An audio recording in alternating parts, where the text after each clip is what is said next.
کہ جس نے میرے اس وضو کی طرح وضو کیا اور پھر پوری توجہ سے 2 رکعت پڑھی تو اللہ تعالیٰ اس کے سابقہ تمام گناہ معاف فرما دیں گے۔ اس کے بعد وضو کر چکنے کے بعد آپ صلی اللہ علیہ وسلم یہ دعا پڑھتے تھے: اشہد ان لا الہ الا اللہ وحدہ لا شریک لہ واشہد ان محمدا عبدہ ورسولہ اللہم اجعلنی من التوابین واجعلنی من المتطہرین، یعنی میں گواہی دیتا ہوں کہ اللہ کے سوا کوئی معبود برحق نہیں اور بے شک محمد اس کے بندے اور رسول ہے۔ اے اللہ، مجھے ان لوگوں میں شامل کر جو توبہ کرتے رہتے ہیں اور جو ہر وقت پاک صاف رہتے ہیں۔ اس کے بعد سوال ہے کہ اگر موزے وغیرہ پہنے ہوئے ہو تو کیا کیا جائے؟ اگر موزے وغیرہ پہنے ہو تو ان پر بھی مسح کیا جا سکتا ہے، بشرطے کہ ان کو پہننے سے پہلے وضو کیا ہو۔ اور مسح کرنے کا طریقہ یہ ہوگا کہ ہاتھ موزے وغیرہ کی اوپر والی جانب پھیر لیا جائے۔ مغیرہ بن شعبہ رضی اللہ عنہ سے مروی ہے کہ رسول اللہ صلی اللہ علیہ وسلم موزوں پر مسح کیا کرتے۔ محمد بن صبا کے علاوہ دیگر راوی یہ الفاظ بیان کرتے ہیں کہ آپ صلی اللہ علیہ وسلم نے موزوں کے اوپر والے حصے پر مسح کیا۔ اور اگر جسم پر پٹیاں وغیرہ لپٹی ہوئی ہو تو ان کا بھی یہی حکم ہے۔ سیدنا عبداللہ بن عمر رضی اللہ عنہ فرماتے ہیں: اگر زخم پر پٹی بندھی ہوئی ہو تو دوران وضو پٹی پر مسح کر لے اور ارد گرد کو دھو لے۔ دین میں یہ رخصتیں اور آسانیاں اسی لیے رکھی گئی ہے تاکہ امت مسلمہ کو مشکل نہ ہو۔ اس کے بعد سوال ہے کہ وضو کیوں کیا جاتا ہے؟ اللہ تعالیٰ نے ہمیں وضو کا حکم اس لیے دیا ہے کہ وہ ہمیں پاک و صاف رکھنا چاہتا ہے۔ جب انسان دن میں 5 مرتبہ وضو کرتا ہے تو وہ تر و تازہ رہتا ہے۔ اس سے اسے نہ صرف جسمانی پاکیزگی حاصل ہوتی ہے بلکہ ایک خاص قسم کی نفسیاتی پاکیزگی کا احساس اس کے شامل حال رہتا ہے، جو ملاقات الہی کے لیے از حد ضروری ہے۔ اس کے علاوہ وضو میں انسان اپنے جسم کے اطراف دھوتا ہے، جس سے کسل مندی اور سستی کافی حد تک ختم ہو جاتی ہے اور رب تعالیٰ بھی اپنے حضور ہوش مند کی توقع رکھتا ہے۔ اس کے بعد سوال ہے کہ وضو کن کن چیزوں سے ٹوٹتا ہے؟ وضو جن چیزوں سے ٹوٹتا ہے وہ گہرا اشیاء ہے، گہرا چیزیں ہیں، یعنی وضو گہرا اشیاء سے ٹوٹ جاتا ہے۔ نمبر 1، گہری نیند، جو لیٹنے یا ٹیک لگانے کی صورت میں ہو تو اس سے وضو ٹوٹ جاتا ہے۔ حضرت علی رضی اللہ عنہ سے مروی ہے کہ رسول اللہ صلی اللہ علیہ وسلم نے فرمایا: جو شخص سو جائے تو وہ وضو کرے۔ اور اسی طرح اگر بے ہوشی یا پاگل پن طاری ہو جائے تو بھی وضو ختم ہو جاتا ہے، کیونکہ یہ نیند سے زیادہ بے حس کر دیتی ہے۔ دوسری چیز، پیشاب و پاک خانہ سے وضو ٹوٹ جاتا ہے۔ اس کی دلیل اللہ تعالیٰ کا یہ فرمان ہے: وَإِن كُنتُم مَرْضَىٰ أَوْ عَلَىٰ سَفَرٍ أَوْ جَاءَ أَحَدٌ مِّنكُم مِّنَ الْغَائِطِ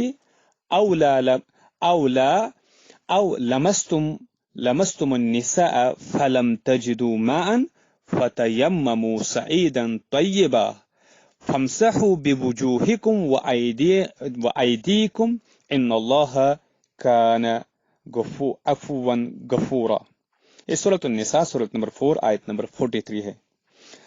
آیت کا ترجمہ ہے: اور اگر کبھی ایسا ہو کہ آپ لوگ بیمار ہو یا حالت سفر میں ہو یا آپ میں سے کوئی شخص رفع حاجت کر کے آئے یا آپ نے خواتین سے ازدواجی تعلق قائم کیا ہو اور پھر پانی نہ ملے تو پاک مٹی سے کام لیجیے اور اس سے اپنے چہروں اور ہاتھوں پر مسح کر لیجیے۔ بے شک اللہ تعالی نرمی سے کام لینے والا اور بخشش فرمانے والا ہے۔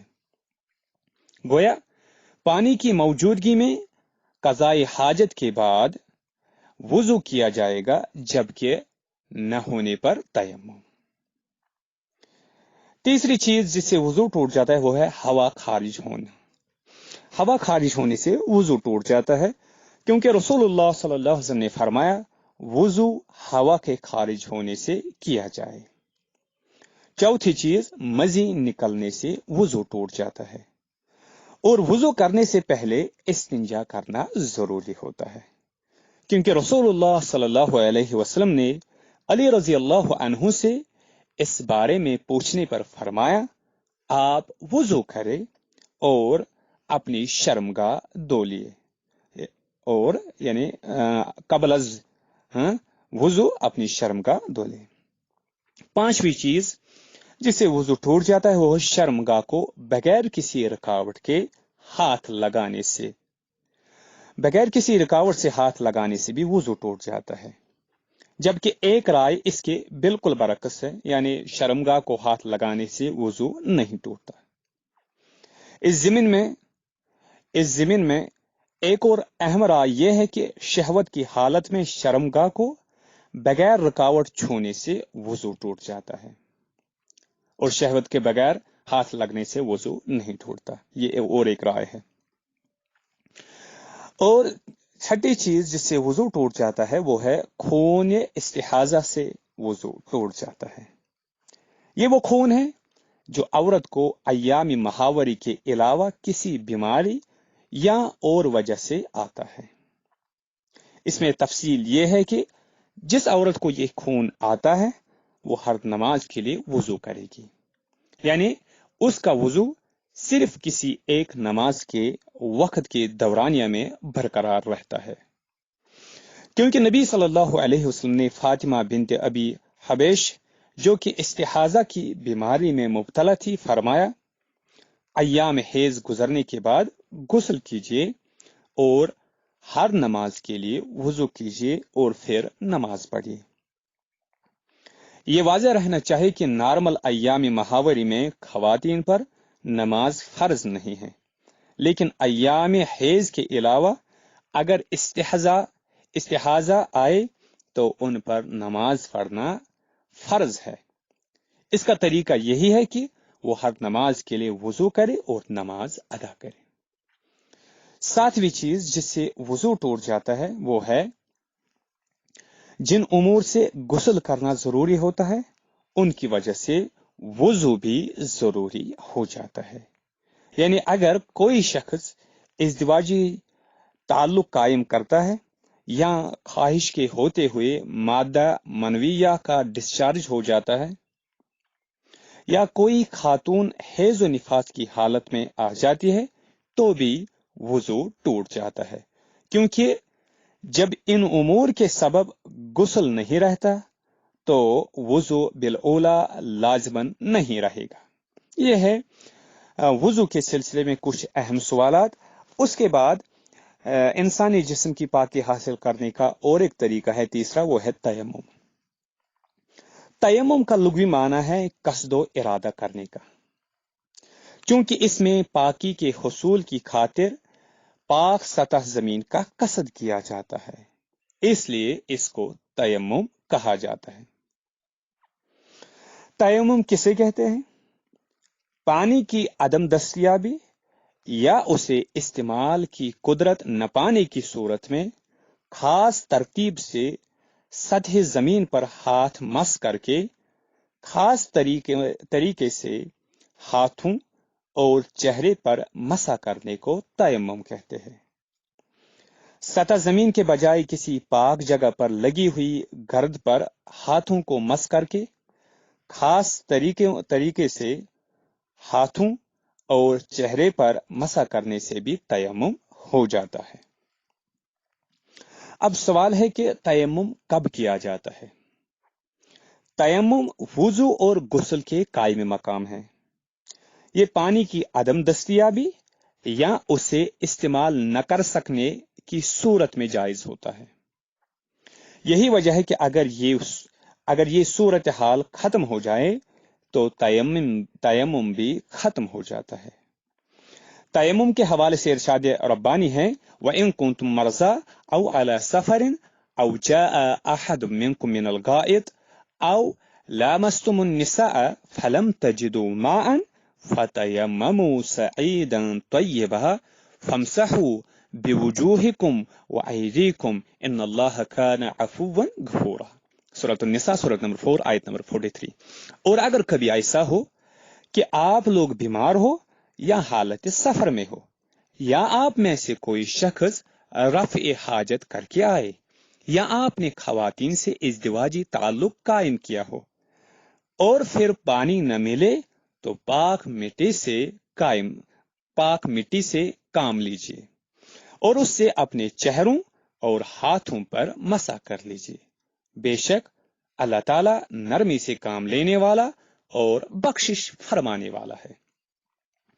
اب سوال ہے کہ تیمم کیسے کیا جاتا ہے؟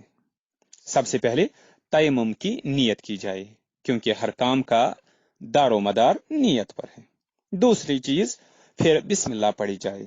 تیسری چیز پھر سطح زمین پر ہاتھ ماری جائے۔ چوتھی چیز پھر دونوں ہاتھوں پر پھونک ماری جائے۔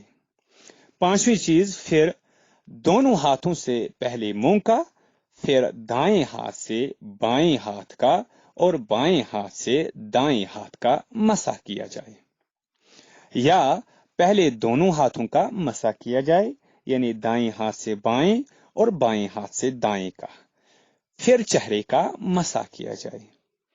احادیث سے معلوم ہوتا ہے کہ یہ دونوں طریقے درست اور جائز ہیں۔